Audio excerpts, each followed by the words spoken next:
के शो में।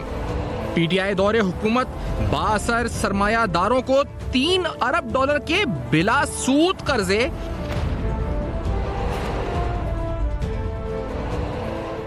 नैब तहकीकाती रिपोर्ट मुरत्तब करने में ताहाल नाकाम।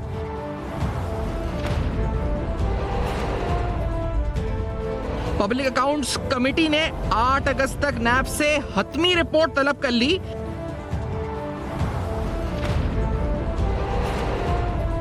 नैब ने अगले 4 रोज में पीएससी को रिपोर्ट फराहम करने की यकीन दहानी करा दी।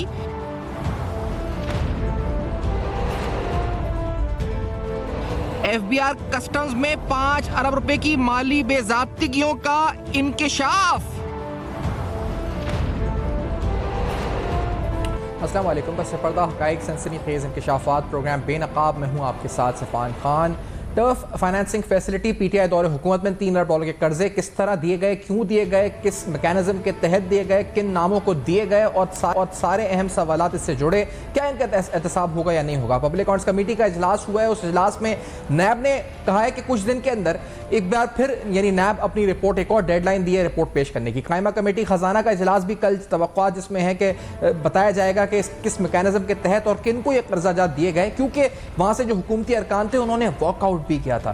तो फाइनेंस फैसिलिटी से मुतल्लिक बहुत से अहम सवालात हैं जो आज इस प्रोग्राम में उठाने जा रहे हैं। मेहताब हैदर साहब सीनियर सहाफ़ी हमारे साथ इस्लामाबाद स्टूडियो में मौजूद हैं। आबिद सूरी साहब माहिर मईशत प्रोग्राम में। मेहताब हैदर साहब, आपकी तरफ स्ट्रेट फॉरवर्ड आते हुए ये बताइएगा कि हम जो सवालात जो तलाश कर रहे हैं जिनके जवाब टर्फ के हवाले से, उनमें एक बुनियादी सवाल जो हमने देखा वो ये था कि जब ये स्कीम आई मार्च 17, 2020 को, तो इसका जो इंटरेस्ट रेट था वो 7% था। आपने भी अपने तज्जिये में ये लिखा था और फिर ये बाद में 4% हुआ।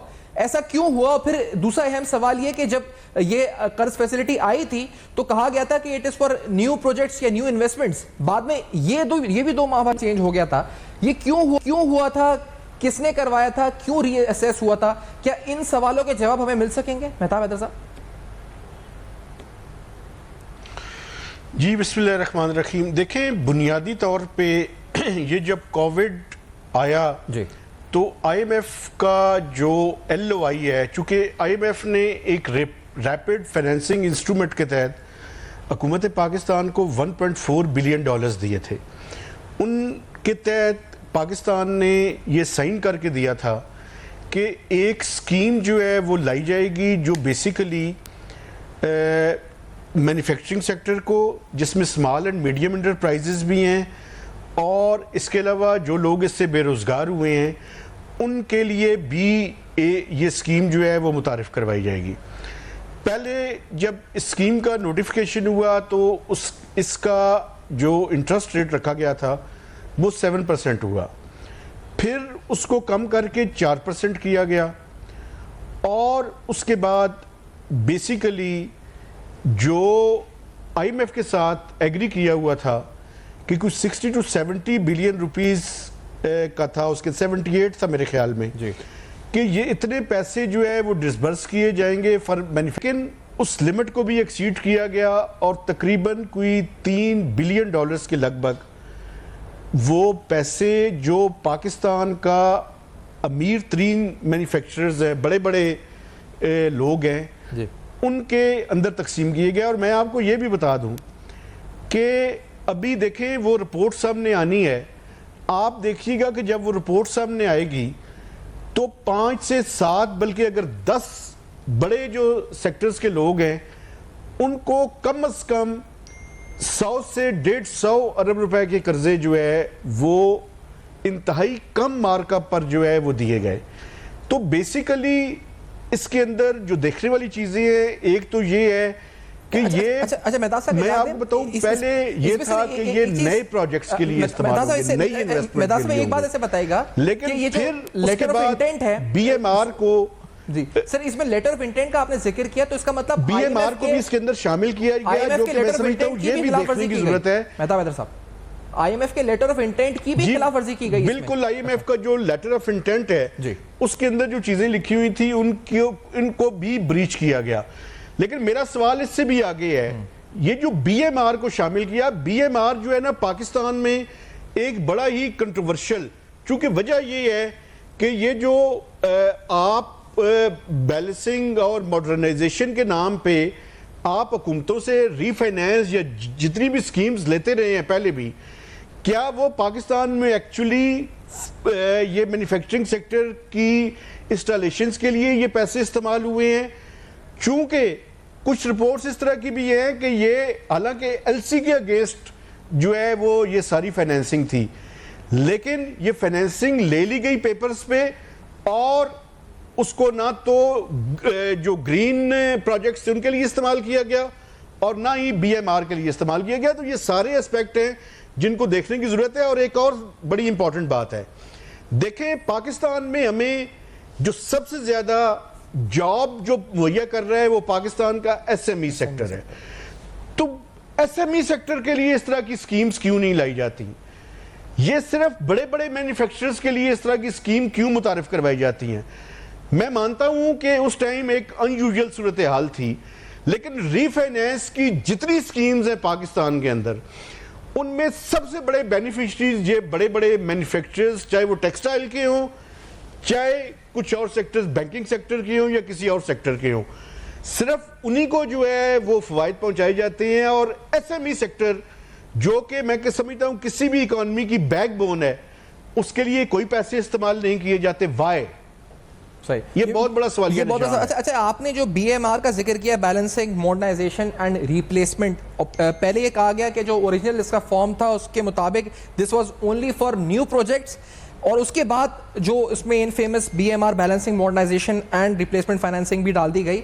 तो इससे फर्क क्या पड़ा? यानी इसका मतलब ये हुआ, क्योंकि कल हमने ये सुना, मैं इसलिए पूछ रहा हूँ कि स्टैंडिंग कमेटी ऑन फाइनेंस के जो चेयरमैन है उन्होंने खदशात का इजहार किया कि पैसा शायद रियल एस्टेट में भी चला गया। तो और ऐसे बहुत से जराए दावा कर रहे थे कि रियल एस्टेट में गया है। तो ये दरअसल गया कहाँ है पैसा? मेहताब साहब, कोई हमारे पास रिकॉर्ड भी है या हम कह सकते हैं कहाँ गया, क्या हुआ है इस पैसे से? देखिए, ये इन्वेस्टिगेटर्स इसको प्रूव कर सकते हैं, लेकिन ये बात है जी, और मेरे पास भी ये इंफॉर्मेशन है कि ये बीएमआर जो है ना, वो पाकिस्तान में, मैं आपको एक बात बता दूं, ये बड़ा कंट्रोवर्शियल किस्म का मामला है।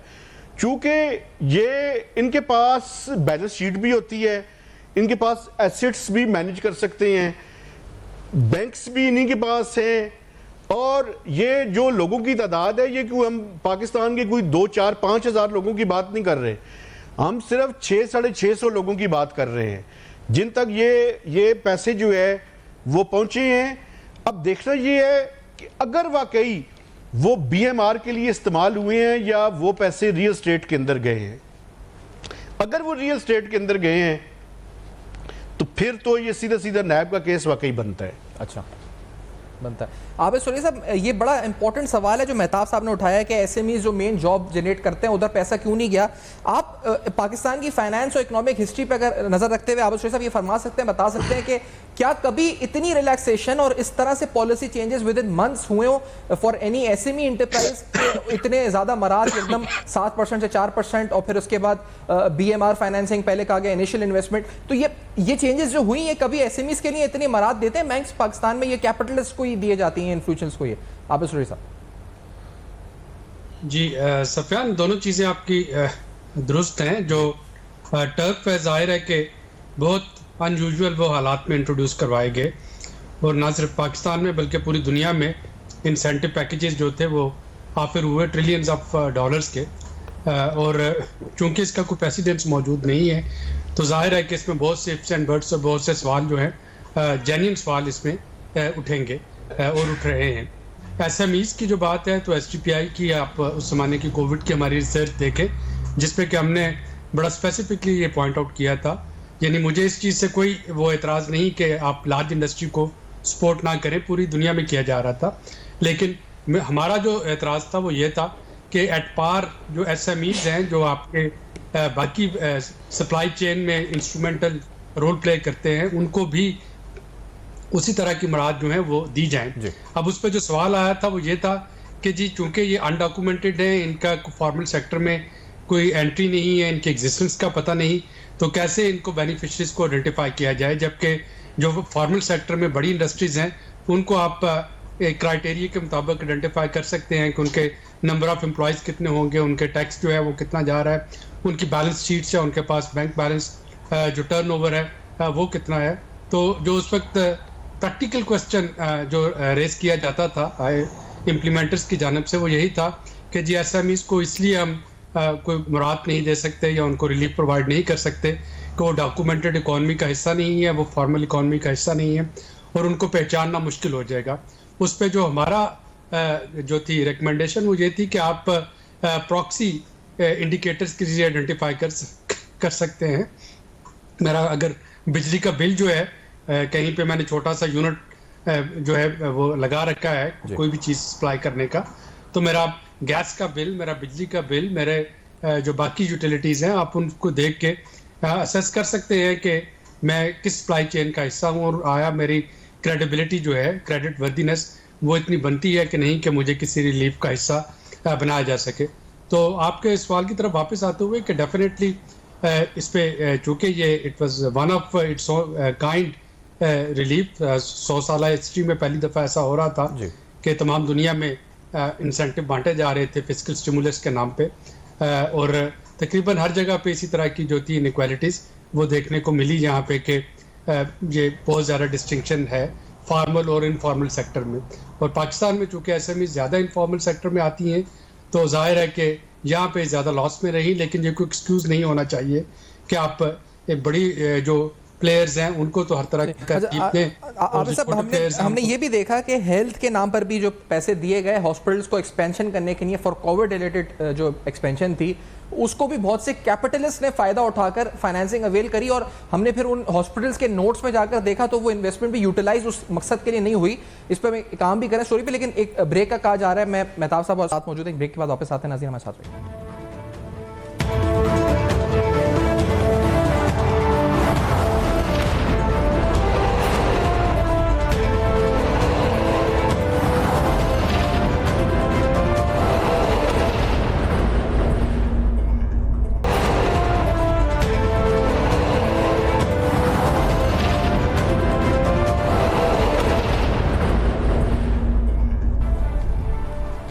Welcome back. आप देख रहे हैं बेनकाब टर्फ फाइनेंसिंग फैसिलिटी PTI दौरे हुकूमत में $3 अरब के तकरीबन कर्जे। क्या इस हवाले से एहतसाब मुमकिन हो सकेगा या नहीं? कल होने वाले इजलास से मेहताब साहब आप तवक्कुआत क्या रखते हैं? Standing committee on finance walkout, Qaiser Sheikh साहब कई बार इस प्रोग्राम में कह चुके हैं कि कोई उनको उम्मीद नहीं है। आप समझते हैं हम उम्मीद रखें कल के दिन या तो नाम सामने आएंगे या कम से कम PAC की मीटिंग में NAB कोई रिपोर्ट रखेगा जिस बुनियाद पर एहतसाब हो सकेगा? मेहताब साहब देखिए, बुनियादी तौर पर मेरे ख्याल में 2-3 चीज़ें इसके अंदर बड़ी इंपॉर्टेंट हैं। एक तो मैं जो आपने सवाल किया उससे पहले देखिए, कोई भी आप स्कीम शुरू करते हैं और आपने $3 बिलियन के पैसे देने हैं, तो क्या ये बात ठीक नहीं है कि आप उससे पहले एक गैप एनालिसिस कर लें? आप ये देख लें कि किन सेक्टर्स में ये पैसे देने की ज़रूरत है, किन ग्रीन प्रोजेक्ट्स में पैसे देने की ज़रूरत है, या BMR अगर करनी है तो वो किन सेक्टर्स के अंदर करने की ज़रूरत है। और दूसरी एक और बात आप देखें, आप ये देखें कि तकरीबन उस टाइम ये दावा किया गया कि 3 से 5 बिलियन डॉलर्स की नई इन्वेस्टमेंट हुई है। अगर आप एक्सपोर्ट्स के फिगर्स देखें पिछले 2 सालों के अंदर, तो एक्सपोर्ट्स एक्चुअली गिर गई हैं। तो मुझे समझ नहीं आई कि अगर आपकी कैपेसिटी बढ़ गई थी, ठीक है, मुझे ये भी पता है और फैक्टर्स भी शामिल है, लेकिन एक्सपोर्ट के फिगर्स गिरे हैं। तो अगर आपकी कैपेसिटी में इजाफा हो गया था तो ये एक्सपोर्ट के फिगर्स कैसे गिर गए? इनपुट कॉस्ट डेफिनेटली मैं समझता हूँ बड़ी है, उसकी वजह से आपको आपका कम्पिटिटिव जो वो एज था वो इम्पैक्ट हुआ है। लेकिन जब 3 से 5 बिलियन डॉलर्स की आपने कैपेसिटी बढ़ा ली, आपने नई मशीनरी लगाई, आपने अगर ऑन ग्राउंड जो है वो सारा कुछ इन्वेस्ट हुआ, तो ये एक्सपोर्ट्स कैसे जो है वो गिर गई? तो मैं समझता हूँ ये सारे एस्पेक्ट्स हैं जिनको देखने की ज़रूरत है, और इसमें तो कोई मसला नहीं है। वो जो 650 या 678 लोग हैं उनका तो सारा डेटा जो है वो मौजूद है, और वो पाकिस्तान के बड़े नामी गिरामी लोग हैं, बड़े वेल कनेक्टेड, बड़े इन्फ्लुएंस्ड वाले लोग हैं। लेकिन ये सारी चीज़ें जो है वो इनके जवाबात जो है वो नैब की इस रिपोर्ट के अंदर मौजूद होने चाहिए। और अगर इस स्कीम का किसी ने मिस यूज़ किया है तो मैं समझता हूं कि ये एक परफेक्ट केस है और इस पे उसका नाम भी आना चाहिए, नेम एंड शेम जो है वो इसमें बिल्कुल होनी चाहिए। लेकिन अगर किसी ने ठीक पैसे इस्तेमाल किए हैं तो उसके खिलाफ विक्टिमाइजेशन भी नहीं होनी चाहिए। तो ये दोनों तरफा जो है बात है और मैं समझता हूं कि नैब जो है वो पहले से इन्वेस्टिगेशन कर रहे हैं और वो अगर करना चाहें तो वो जो पब्लिक अकाउंट्स कमेटी की रिकमेंडेशंस या डायरेक्शंस हैं उसको कंप्लाई करके वो रिपोर्ट उनके सामने जो है वो इस हुकूमत का टेन्योर कंप्लीट होने से पहले, चूंकि असेंबलीज डिसॉल्व हो जाएंगी, तो उस टाइम तक पब्लिक अकाउंट्स कमेटी के सामने ये रिपोर्ट जा सकती है और पब्लिक अकाउंट्स कमेटी इस पर डायरेक्शन भी दे सकती है। तो एक बड़ा अच्छा मौका है कि सारी चीज़ों को देख लिया जाए। और आबिद रज़ा साहब, आप समझते हैं, क्योंकि एक तो नेम एंड शेम की बात की मेहताब हैदर साहब ने, तो पब्लिक अकाउंट्स कमेटी के अंदर भी इख्तलाफ राय था जब ये मामला नैब के पास जा रहा था। बहुत से लोग कह रहे थे कि नहीं, नैब को नहीं देना चाहिए, पब्लिक इंटरप्राइजेज हैं, बड़े नाम हैं, इन्वेस्टमेंट क्लाइमेट पे इफेक्ट पड़ेगा। तो आप क्या इस पर ओपिनियन क्या है सुरेश साहब? क्या आपको लगता है कि इसमें ये नाम सामने आने चाहिए और हमें मजीद ये भी जो पॉलिसी किस तरह बनाई गई, सारे अहम सवाल का जवाब मिलना चाहिए in this NAB report? Abid Suresh sahab ji बिल्कुल, जो ट्रांसपेरेंसी का तकाजा है वो तो यही है और शायद थोड़ा सा इसमें मॉडिफिकेशन में ये कर लूँ। मेहताब की इस बात से मैं बिल्कुल एग्री करता हूँ कि पहले तो ये असेस होना चाहिए कि कौन सी इंडस्ट्रीज या कौन से ग्रुप्स या कौन से लोग ऐसे हैं जिन्होंने वाकईतन इसका दुरुस्त इस्तेमाल किया, और अगर किया तो उसका क्या सबूत है हमारे पास। कुछ ना कुछ तो उसका इंडिकेटर जो है वो आप बता सकते हैं। यानी ज़रूरी नहीं कि उसमें प्रॉफिट ही आया हो, लेकिन आपको मशीनरी अगर इंपोर्ट हुई है उसकी डॉक्यूमेंटेशन होगी, अगर कोई नया प्लांट लगा है उसके आपके पास एविडेंसेस होंगे, और कौन से लोग हैं जिन्होंने प्योरली इसको मिसयूज़ किया है वो भी आपके सामने आ जाएगा। और जिन्होंने मिसयूज़ किया है आप उनके नाम भी बताइए, और जिन्होंने इसको दुरुस्त इस्तेमाल किया है उनको शाबाशी दी जाए और उनको बताया जाए कि जी ठीक है, इन्होंने नामसाद हालात में कोविड के दौरान अपने बिजनेसेस पे, अपने लोगों को रोज़गार फराहम करने पे उन्होंने पूरा फोकस किया। तो ये जो फ्रीडम टू एक्सेस इंफॉर्मेशन है, एक्सेस टू इंफॉर्मेशन, या आपकी ट्रांसपेरेंसी या अकाउंटेबिलिटी, या फ्यूचर में इस तरह की किसी भी स्कीम को मिसयूज़ होने से बचाने के लिए मेरा नहीं ख्याल कि ये कोई बड़ा नामकूल मुतालबा है कि सिर्फ ये पूछा जा रहा है कि टैक्स पेयर मनी है, या अगर ये लोन है जो कि टैक्स पेयर्स ने पे करने थे जो रैपिड फाइनेंशियल इंस्ट्रूमेंट के तहत जो पाकिस्तान को मिले, तो जाहिर है कि हर मुल्क में टैक्स पेयर जो है वो पूछते हैं कि जी हमारा जो पैसा है हमारे टैक्सेस का वो कहाँ पे लग रहा है, और क्या वो वाकईतन प्रोडक्टिव उसका इस्तेमाल हो रहा है या उसका इस्तेमाल जो है वो विमिस्कल पॉलिसीज पे हो रहा है। तो ये इंपॉर्टेंट है। लेकिन आरटीआई के तहत तो स्टेट बैंक ये फराम नहीं कर रहा, पब्लिक अकाउंट्स कमेटी को भी ये बोल रहा है, स्टैंडिंग कमेटी को बोल रहा है कि ये क्लासिफाइड इन्फॉर्मेशन है, और क्योंकि ये जिसने लोन लिया है और जिसने लोन दिया है उसके दरमियान एक मुआहिदा है, हम इसको बता नहीं सकते, लेकिन ये चीज़ें सामने आनी चाहिए क्योंकि टैक्स पेयर मनी है। मैं आप दोनों अशखास का शुक्रिया अदा करूँगा। मेहताब हैदर साहब, सुरेश साहब, आपने वक्त दिया प्रोग्राम में जॉइन तरीन मामले पर अपनी गुफ्तगू और अपनी मालूमात से हमें आगाह किया। In the next segment we'll wind this up. हमारे साथ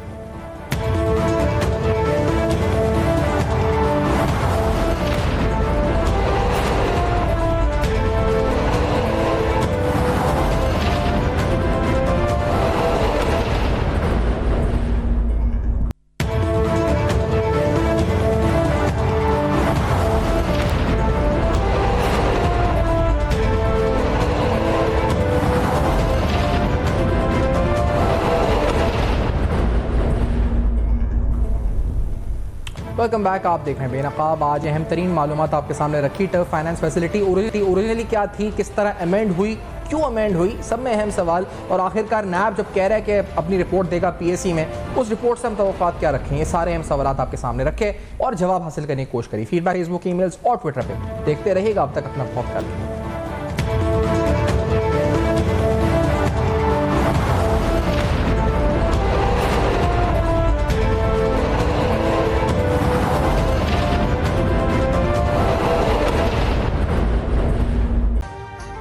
अभी सब्सक्राइब करें ताकि कोई खबर रह न जाए।